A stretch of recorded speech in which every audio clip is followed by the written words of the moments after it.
This hearing will come to order. Welcome to the Committee on the Budget's hearing regarding the President's fiscal year 2025 budget request.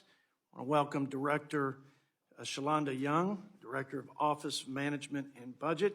Ms. Young, thank you for being here.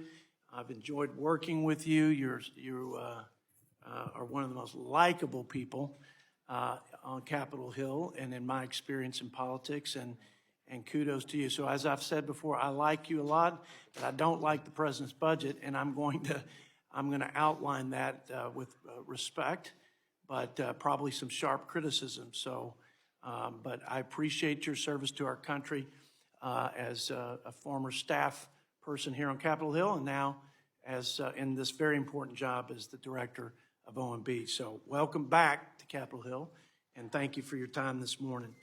I'm going to yield such time as I may consume for an opening statement. You just thought that was my opening statement. But so I'm not going to read my statement. I just want to talk to you. I want to talk to my colleagues. I want to talk to the American people. The President says, and I wholeheartedly agree with him, that budgets are more than just numbers on a ledger. They are a statement of values. They are a vision for this country. They are a set of policies. And so when he says, show me your budget, I'll show you your values, I agree. I just say it a little differently. Show me your budget, and I'll show you your beliefs. And I'm not going to question his motives or your motives about your beliefs and your values and the policies outlined in the budget. I'm simply going to say that there's not a clearer or starker contrast between the President's beliefs and the beliefs of at least the folks, Republicans, who serve with me on the Budget Committee. And so what the beliefs I'm talking about are the beliefs in the role of government in the lives of its citizens, the role of government in solving the problems of our country, beliefs in where we are, the conditions we're living in, and the cause and effect of the policies of this president over the last few years. And beliefs, quite frankly, in what the president thinks the American people think about the last 3 years and the policies and the outcomes and the current conditions that people are living with. The better way to say that is, if the president's going to double down on the last 3 years, I got to give him credit, and I mean this with all respect. He puts it on paper, and he continues to stay committed to his beliefs on the policies that he has advanced over the last 3 years. Now, I would say it's disconnected from the American people and their reality and their needs and their desire for a different direction. I think it's disconnected from the pain that they're feeling, especially when it comes to their pocketbook and the record inflation, the interest, the payments on their home, the payments on their car, the payments on we've got more consumer debt than we've ever had. We've got more credit card debt than we've ever had. People are taking more money out of their 401k than they ever have. I mean, it's a crisis. I know we all have a view of what's a crisis, and I hear a lot about the climate crisis from my Democrat colleagues. The folks in West Texas, and I grant you, I don't travel as much around the country as I do my own district, but my folks would say that the biggest crisis right now is the safety and security of their families because of the policies at the border and the flow of crime and criminals and drugs that threaten their neighborhoods, their families, and their friends and their fellow citizens. And they would say their pocketbook and the cost of living, the groceries, the gas, their quality of lives. And that's why I think the American people, when you look at the polls and approval, and I don't put a lot of stock in polls, but I think it's representative of our citizenry saying we want something wholly different. So here's some things I've taken away from the beliefs. This budget suggests that the president and those who support the president believe that we should expand entitlements when we haven't even paid for the two most important, in my opinion, Social Security, Medicare. They're going to be insolvent, but we're creating more. We have more people trapped, in my opinion, on dependency in the government than we've ever had because we don't have real consideration for work-capable people going back to work who receive assistance. And so we expand Medicaid, for example. I say we, the president, without consideration for the kind of work requirements that he supported when he was senator. There's an expansion of Obamacare subsidies to people that are making $400,000, $500,000, even $600,000 because you all repeal basically the eligibility. And the studies showed during the IRA or during the temporary expansion of Obamacare that more than half the people on there were above the 400% poverty level. So you suggest, and the president suggests in the budget, that he's going to use somehow the IRA drug price control savings, which was $100 billion last time, it'd be expanded to $200 billion in savings, that you're going to use that somehow to shore up Medicare. Listen, we ought to work together to shore up Medicare, no question. And kudos, I guess, to the president for at least outlining a way to do that. He grabs for a tax hike of about $750 billion and then this savings from the drug price control. I disagree with that strategy and that policy, but nevertheless, that's what's articulated. But here's my question. Why should we believe the president's going to use those savings when the last time through the IRA, there were savings in Medicare that were used to subsidize green energy tax giveaways? It didn't go back into Medicare and shore it up. So you're saying things in this budget that in practice haven't been followed. Let me be clear. There are things that Republicans have said that we haven't followed up on. And we got a piece of paper that's very different in terms of our beliefs. I guess you could go back to the biblical admonition, show me the fruit of your works. Faith is dead and belief is dead without works. And let me tell you, there's as much deficiency on following through with our balanced budget as some of the criticisms I'm levying on you and the president. You understand? I'm trying to be an equal opportunity a criticizer. Now, our budget's different. We don't leave 16 trillion or 17 trillion or 18 trillion in debt. We take that off over the next 10 years to balance. Y'all raise taxes $5 trillion at a time when our economy's teetering on recession, where a lot of those taxes would be passed in higher expenses to people, the exacerbating inflation. We don't use taxes.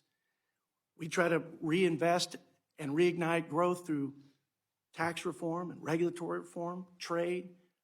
So there are two different worlds, two different belief systems. And what I think I would summarize to say in closing is my Democrat colleagues and this president believe in more government and more spending and more taxing as the answers to the problems that our country faces. And I think that very strongly that our belief system articulated in our budget suggests that we believe in less government, less spending, less taxes, more empowerment of the American people, more freedom for a better quality of life, for prosperity that will raise all boats, that will create the greatest anti-poverty program ever known to man, which is more jobs, more opportunities, higher paychecks, better quality of life and standard of living. Now, that's my perspective. I think those two worldviews, those two belief systems are as clear to the American people as you can get. And like I said, I respect that the president he's staying, not just staying with the horse that he's been riding on, he is galloping at a pace that we haven't seen yet, which I think will end in even greater disaster than what we've been experiencing. With that, I know I've gone over my time, but I'll let you have as much time as you may consume for the ranking member's opening comments. Thank you, Mr. Chairman. It's great to have you back here, Director Young. You know, it's common this time of year in this cycle to hear the question, are you better off than you were 4 years ago? Well, 4 years ago today, then President Trump was busy tweeting out crazy conspiracy theories about COVID-19. By the end of the month, 1.5 million Americans would lose their jobs. By the end of the following month, a record 20.5 million Americans would lose their jobs. Many American families were stuck inside, probably like my family. I was on Zoom in a little office in my house, my wife teaching her second grade class from our dining room on Zoom, and our daughter, a kindergartner at the time, in her kindergarten class, sitting at our kitchen table. Most American families were worried about keeping ends meet and, frankly, keeping their mental health. Well, let's look at where instead we are today. All of the jobs that were lost during COVID have been earned back and more. Unemployment has been below 4% for a record 25 consecutive months, the longest in more than a half century. In 2023, contrary to what we heard about supposedly teetering on recession, and despite the predictions of all the naysayers and doomsdayers, 2.5% economic growth, more than any other peer economy in the world. And inflation, it has cooled considerably. We are now almost at the Fed target, and as was confirmed yesterday, as projected, the Fed will cut rates by 75 basis points over the course of this year. It has gotten so good, Mr. Chairman, that the center-right Economist out with this latest headline, America's pumped up economy.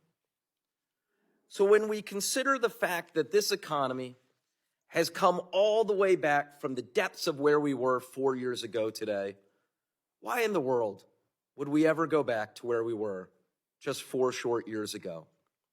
Well, that is exactly where Republicans want to lead us. Just yesterday afternoon, and I appreciate the timing for this hearing today, the Republican Study Committee released its 2025 budget.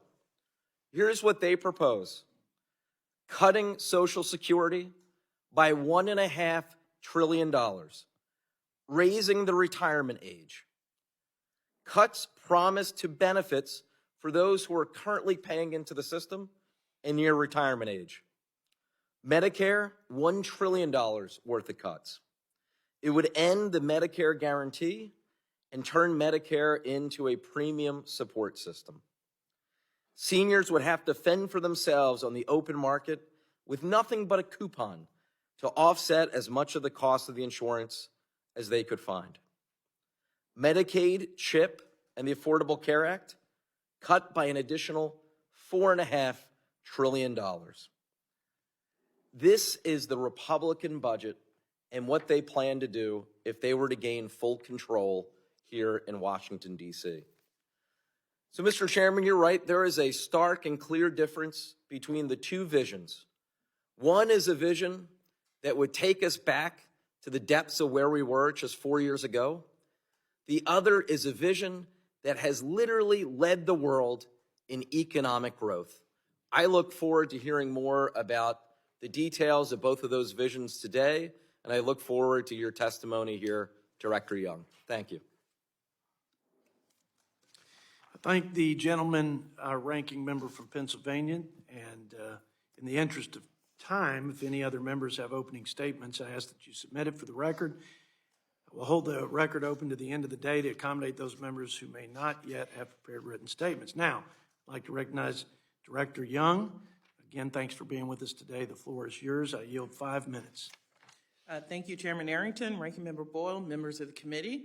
I'm going to say something and mean it that some witnesses may not mean. It's a pleasure being here with you today. It's a little like coming home. I also want to thank the staff. As the chairman noted, I was a staffer in the House for the Appropriations Committee, and look at me in front of the Budget Committee, and I take anything bad about the Budget Committee I may have said back, but it was certainly before Chairman Arrington and Ranking Member Boyle were heads of this esteemed committee. You're right today. A lot of my remarks will be about contrast, where this president stands, and I'm proud to present his fourth budget, the fiscal year 2025 budget. From day one of this administration, President Biden has tackled challenges head on while delivering long-lasting results.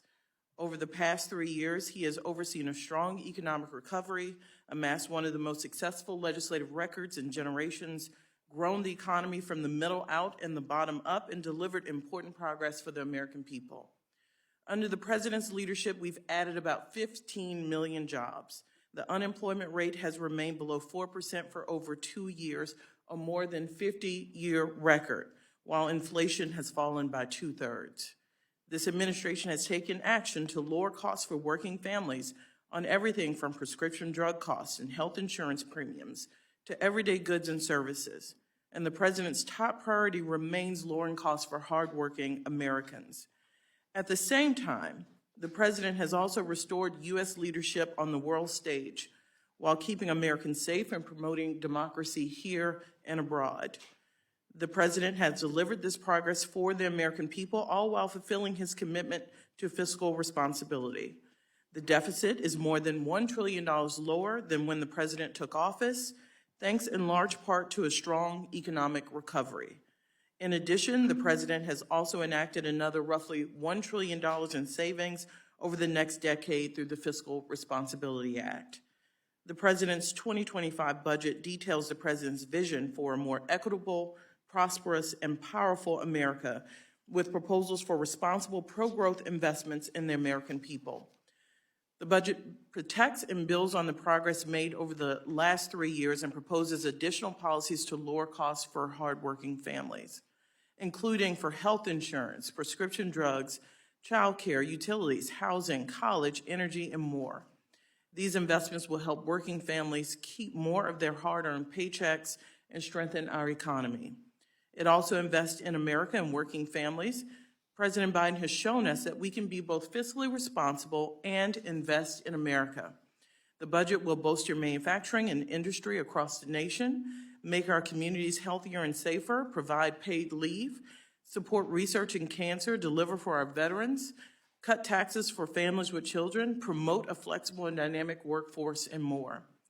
The budget protects Medicare and Social Security, bedrock programs that generations of Americans have counted on and seniors have paid into their entire working lives.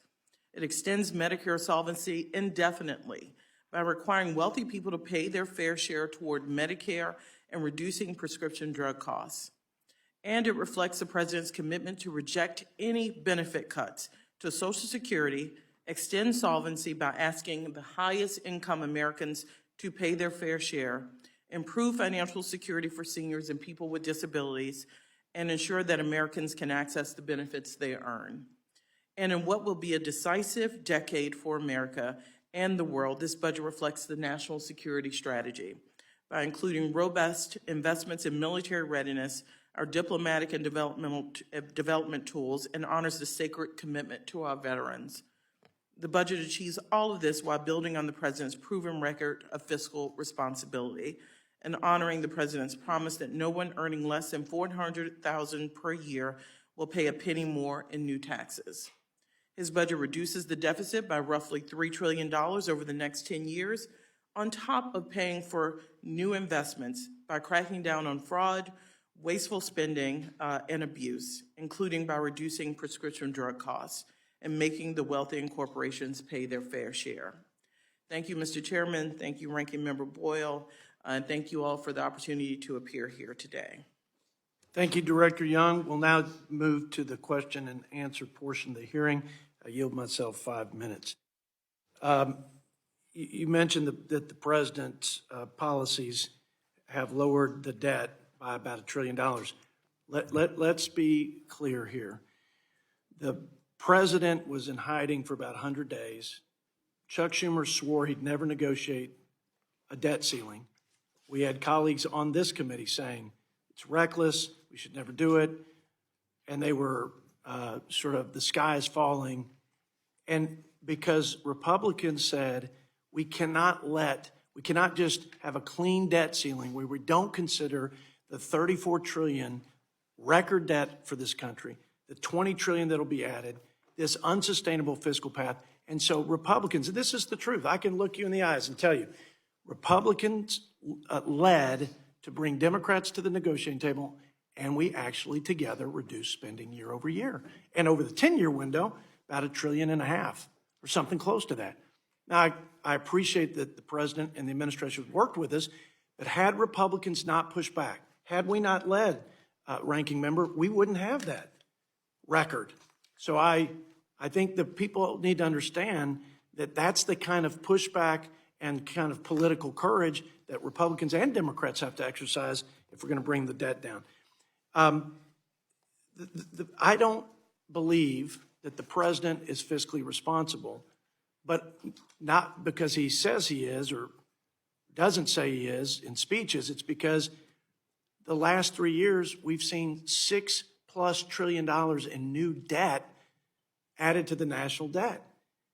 And because his budget that we're talking about today puts us on a path of the highest sustained spending, taxes and debt in the history of the country. That's a fact too.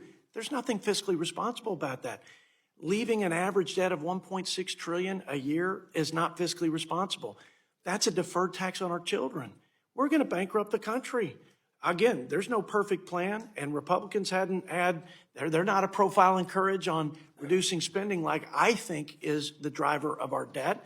But no, this is making things worse. This is gasoline on the fire that is consuming not only the money in the pocketbooks of our fellow Americans, but it's going to burn up any hope for a bright and prosperous future for our children. Now, you thought I had a question in here, didn't you? I'm going to have a question. My question is, if I asked you, and I don't want to trap you, I don't want to play gotcha, we had a FRA agreement, right, out of the debt ceiling, fiscal responsibility agreement. It was a spending cap deal. Well, I thought it was a pretty good deal, and I still think it's a good deal, but it's not nearly as good as I thought, and most members feel the same way. Because, and you're an expert, 8th degree black belt in appropriations jujitsu, we had a bunch of side deals that were off balance sheet spending. The American people have no clue, Director Young, about what is budget authority and what is outlays. What we do is we stuff the turkey of emergency spending. We stuff the turkey of other gimmicks like chimps and rescissions, and the American people never see. And then we go out and do press conferences and press releases that say, we got a top line of $1.59 trillion. We reduced spending. Does that bother you? Because I think if the American people deployed the same budget gimmicks, accounting fraud, they would go to prison, literally. I think it's criminal. And by the way, Republicans do it every bit as much as Democrats. Do you agree with that? Can you opine on that? Will you work with me to clean that up at a minimum? I mean, whether the spending is more or less or the same, can we all agree we can't hide the ball from the American people and that this is accounting fraud? I yield. Well, Mr. Chairman, you won't be surprised to hear my response. I think you'd see two different press releases that came out of that budget deal. I think Democrats were very happy to point out that we were going to be able to maintain spending for child care and NIH and all the other things and produce what we call non-defense discretionary in a flat scenario. We were very honest about that. That was necessary to see 76% of Democrats in the House vote for that package. So why didn't we put it in the budget authority? Why did we have to stick non-emergency items in emergency? Why do we have to put chimps and suggest that we're reducing spending when we're actually adding more to spending? It's fair enough for you to say, we committed to spending more. We think that's a good thing. But it's not the 159. This is money in addition to it. Shouldn't we at least just deal with the numbers that the American people can understand so they know what their government leaders are doing and what they're paying for their government? That's all I'm saying. I'm not saying that you were arguing for more spending. We were arguing for less. There's no question about that. More bureaucracy, more government, less bureaucracy. It grew 40%. The government did, the people's government, since COVID. We thought we ought to right-size the bureaucracy. Fair enough to debate that. But I'm talking about just transparency. Can we work together on making that a more transparent transaction? Mr. Chairman, what matters to me, what matters to the president is what we're able to invest in these programs that help working families across the country. Whether it's in what you call chimps, which are changes in mandatory programs or emergency spending, what matters is how much goes to child care block grants, how much goes to Head Start. You know, Mr. Chairman, if there is interest in doing that straight in Budget Authority, we're with you. But, you know, we were negotiating in good faith with then Speaker McCarthy, who had his own outline of how he'd like to see the numbers come in.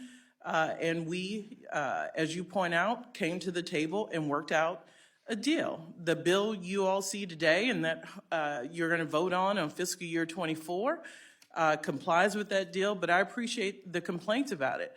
But it is a show of bipartisanship that both parties were able to come together. We're 6 months late. And we certainly hope, and you'll hear from the president, that that bill is passed as soon as possible to prevent avoidable shutdown. So you have my commitment to work if the other side wants this all in Budget Authority or CHIMPS. Doesn't matter to us. What matters is the investments we're able to make for the American people. I'll reserve my comments so that my ranking member and other colleagues can ask their questions. So